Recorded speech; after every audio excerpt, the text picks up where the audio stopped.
Dans cette vidéo, nous abordons le thème du licenciement pour motif économique. Thème qui passe complètement inaperçu dans le document de travail qui a été remis par le gouvernement aux organisations syndicales et patronales.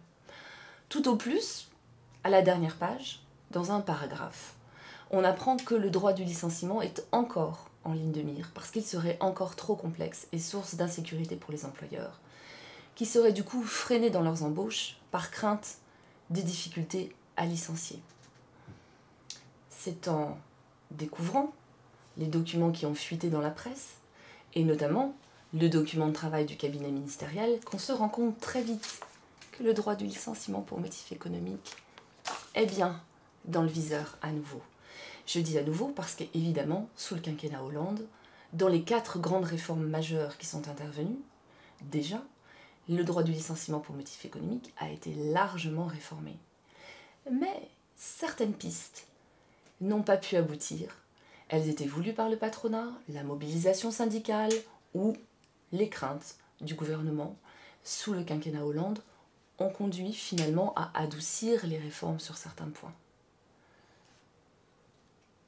Sous la présidence Macron, on reprend ces lignes de travail, on les ouvre encore plus. Un des points qui a déjà été abordé dans une autre vidéo, celle du délai pour agir en justice à la suite d'un licenciement pour motif économique. Il a été l'un des premiers délais de prescription réduit pour les salariés qui souhaitent contester le motif de leur licenciement, réduit à 1 an il y a quelques années. Il serait même question aujourd'hui d'envisager de le réduire à 2 mois seulement à partir de la notification de la lettre de licenciement, ce qui serait extrêmement bref. 3 autres pistes de réforme sont reprises. Amoindrir le nombre de plans de sauvegarde de l'emploi à mettre en place, faciliter le travail de l'employeur dans le cadre de l'obligation de reclassement, également permettre une appréciation plus souple du motif économique de licenciement. Je les aborde dans le détail désormais. Premier point donc, il serait question d'augmenter les seuils d'effectifs pour rendre obligatoire le plan de sauvegarde de l'emploi. Actuellement, à partir de 10 licenciements pour motif économique dans une même période de 30 jours, l'employeur qui a plus de 50 salariés doit mettre en place un plan de sauvegarde de l'emploi qu'il doit négocier en priorité et qu'il doit également présenter à l'administration du travail pour homologation. Et ce plan doit contenir un certain nombre de mesures propres à accompagner les salariés licenciés dans la recherche d'un reclassement à l'intérieur de l'entreprise et du groupe ou à défaut à l'extérieur. Et la qualité du contenu de ce plan doit tenir compte des moyens de l'entreprise et du groupe. C'est la pierre angulaire de notre droit du licenciement pour motif économique français. Que veut faire le gouvernement sous présidence Macron? Alléger l'obligation en faisant en sorte que les conditions requises pour être obligé de mettre en place un plan de sauvegarde de l'emploi soient allégées de sorte qu'il y aura effectivement beaucoup moins de plans de sauvegarde de l'emploi, mais pas dans l'intérêt des salariés, dans l'intérêt des employeurs qui vont être allégés de ce fardeau. On ne sait pas encore si ce seront les effectifs de l'entreprise qui devront être plus élevés ou tout simplement plus de licenciements avant d'avoir cette obligation de mettre en place un PSE. Les voies sont ouvertes en tout cas. Deuxième élément important, le droit du licenciement pour motif économique repose sur l'obligation qu'a l'employeur de chercher un reclassement. Il ne peut licencier qu'après avoir fait ses meilleurs efforts pour reclasser le salarié en interne dans l'entreprise et dans le groupe. Eh bien, exit dans les projections pistes de réforme, exit le reclassement à l'étranger qui ne serait tout simplement plus à aborder. Et pour le reclassement en France, dans l'entreprise ou dans les filiales, l'employeur n'aurait plus à se préoccuper d'adresser des propositions individualisées.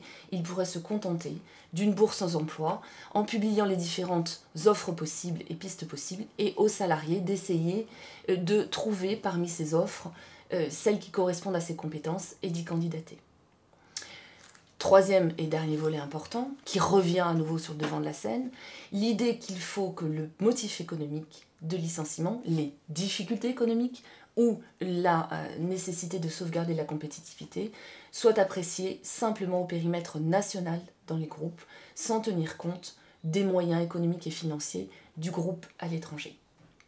C'était une piste de réforme qui n'est pas passée, c'est une piste de réforme qui est remise sur le devant de la scène. Et pourquoi est-ce important de combattre ce type de situation parce que tout simplement, cela rend notre droit français très attractif pour les groupes étrangers qui n'ont plus à justifier de la manière dont ils ont géré leur carnet de commandes dans leur schéma mondialisé et qui peuvent tout simplement reprendre l'activité qu'ils avaient en France, la dispatcher au sein de leurs différentes filiales à l'étranger et organiser les difficultés économiques dans leurs filiales françaises sans plus de contrôle possible pour le juge français qui ne pourra pas aller regarder la manière dont le carnet de commandes, les activités, les profits ont été redistribués au sein du groupe.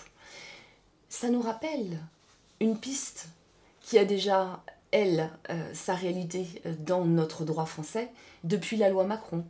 Celle qui consiste à ne plus aller regarder les moyens de l'entreprise, les moyens financiers du groupe, pour voir si, lorsqu'une filiale étant placée en redressement ou en liquidation judiciaire, pour voir si les difficultés de la filiale n'ont pas besoin d'être mis en balance par rapport à la prospérité du groupe, qui peut apporter du financement pour les mesures du plan de sauvegarde de l'emploi. Eh bien, grâce à la loi Macron, les grands groupes internationaux n'ont plus besoin de se soucier d'aider leurs filiales en difficulté et ils les ferment tout simplement à la charge de la solidarité française avec l'assurance garantie de salaire qui prend le relais du paiement des rémunérations lorsque la société est en redressement ou en liquidation, l'administrateur qui, parce qu'il avait des délais brefs pour faire ses déclarations et ses licenciements, on a pris ce prétexte purement technique qu'on aurait pu réformer différemment pour le libérer de l'obligation d'aller regarder si le groupe avait d'autres moyens à apporter pour aider les salariés qu'il licencie. Et finalement, ces réformes passées et celles qui se profilent s'articulent toutes entre elles pour faciliter aux grands groupes internationaux, dans le cadre de la mondialisation, la venue sur le sol français pour dépecer les entreprises et ne pas avoir à assumer la casse sociale. J'aimerais vous dire que ce que nous allons vous montrer s'inscrit parfaitement